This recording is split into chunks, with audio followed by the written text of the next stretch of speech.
So I feel like there's a lot of opportunities here where you are in charge. You're going to be either taking care of people or, making sure that people are well taken care of. And so I feel like there's some project here that are in the works for you that will make you really happy. It's kind of like right up your alley, and it speaks to it will require you to tap into all the skills that you're very proud of within yourself.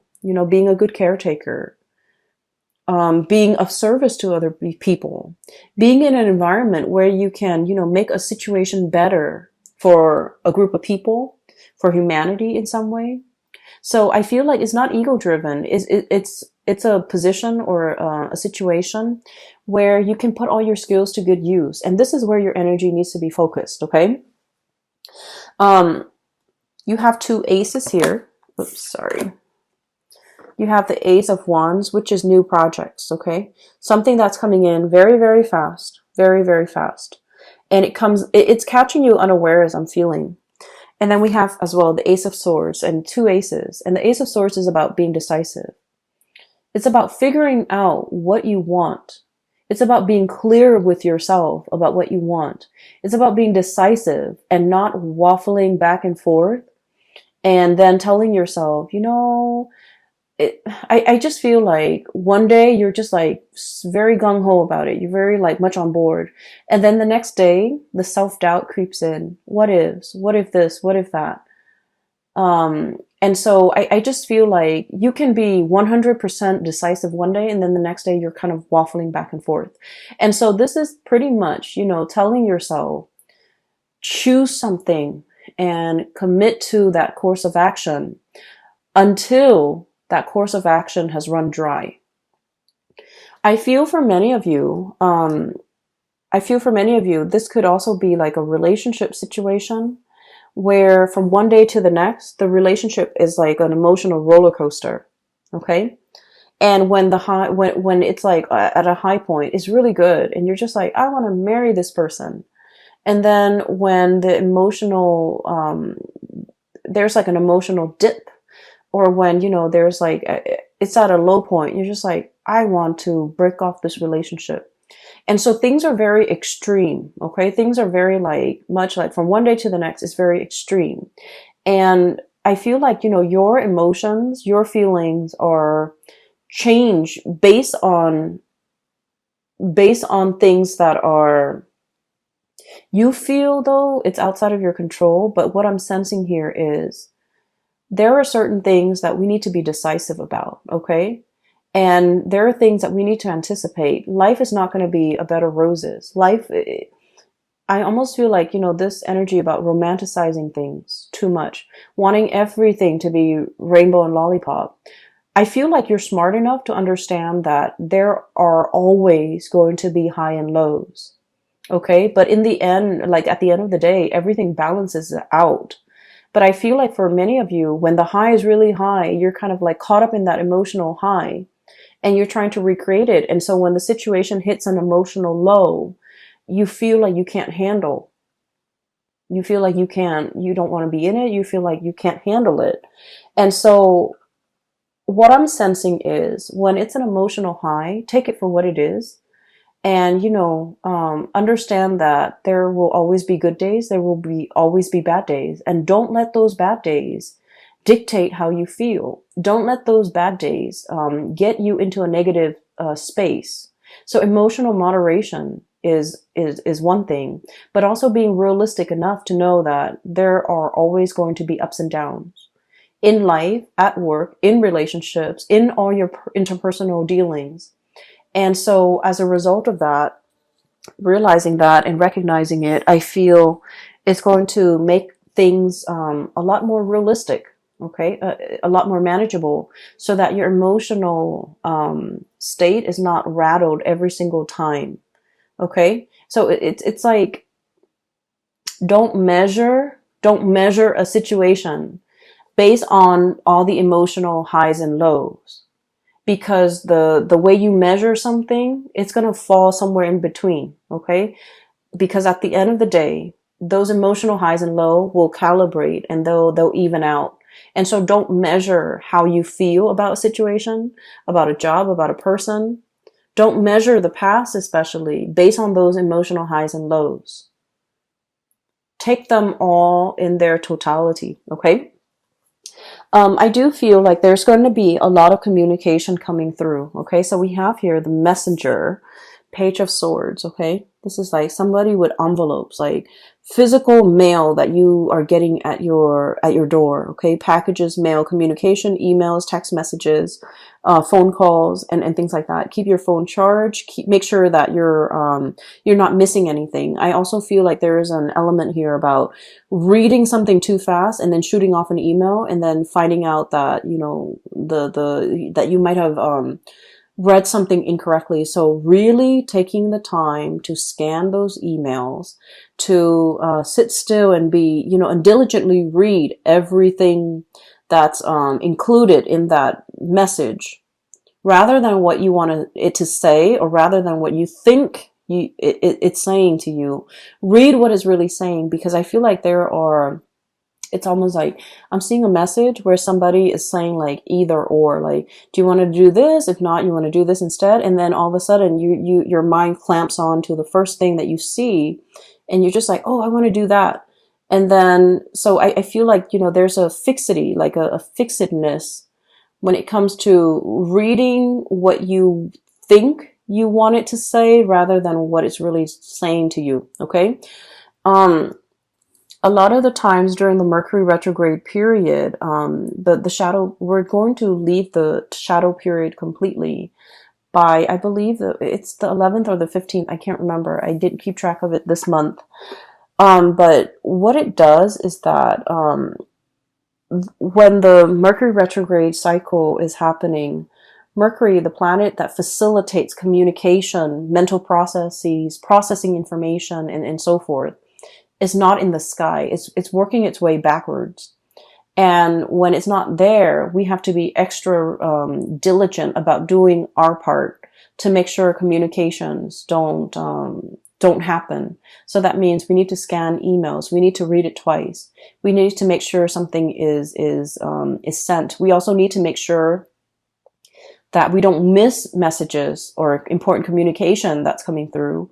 We also need to make sure that when we say something, we explain ourselves so that other people don't misconstrue what we say. And so I feel like it's an important time to, you know, take that extra protective measure to make sure that you're reading what is really on the page, not what your mind wants to see. Okay. And so there's a lot of important communication, very, very, very important communication coming through.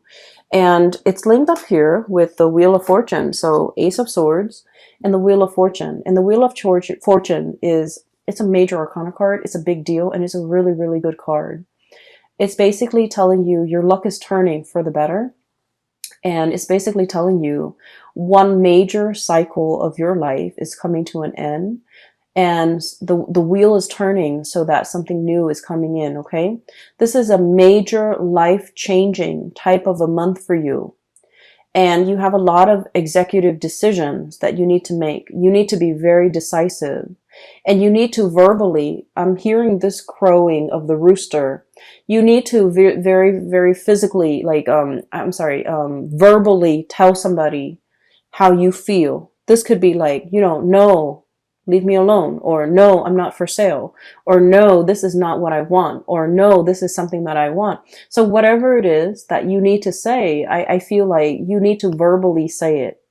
You need to, you know, state your intentions. You need to be able to not only think about what you want and feel what you want, but you need to be verbally able to state exactly what you want and to be very decisive, okay?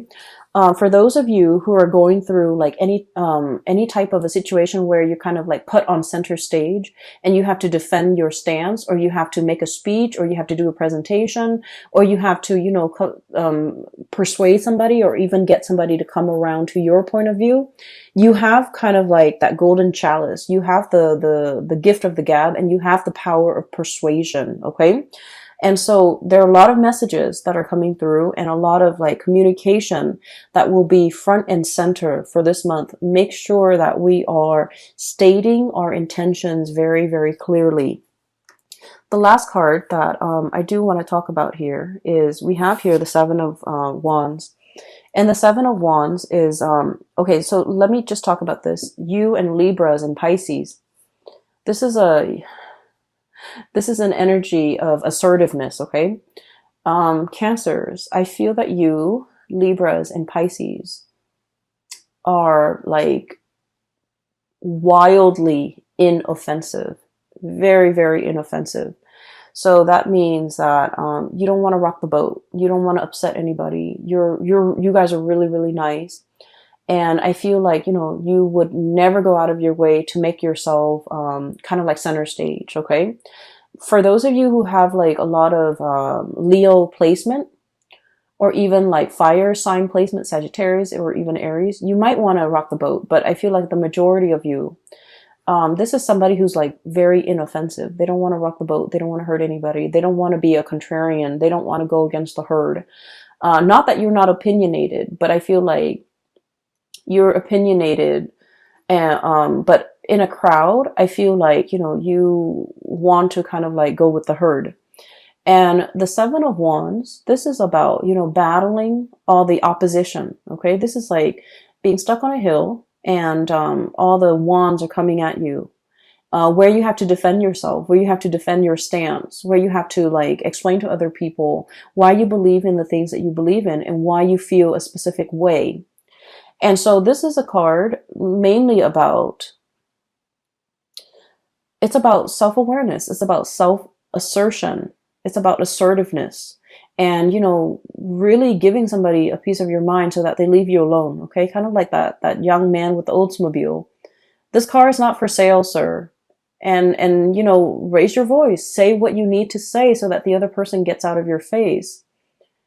And I feel like there's a lot of power to be had here by speaking your truth, by stating your intention, by, you know, saying something with assertiveness, and let that be enough to make the other person accept what you have to say. It's not about, you know, repeating ourselves. No, it's not really for sale, and kind of like in a passive aggressive way, but like saying, no, it's not for sale. I'm not for sale. I don't want your money. I don't want your attention. I don't want anything you have to give me.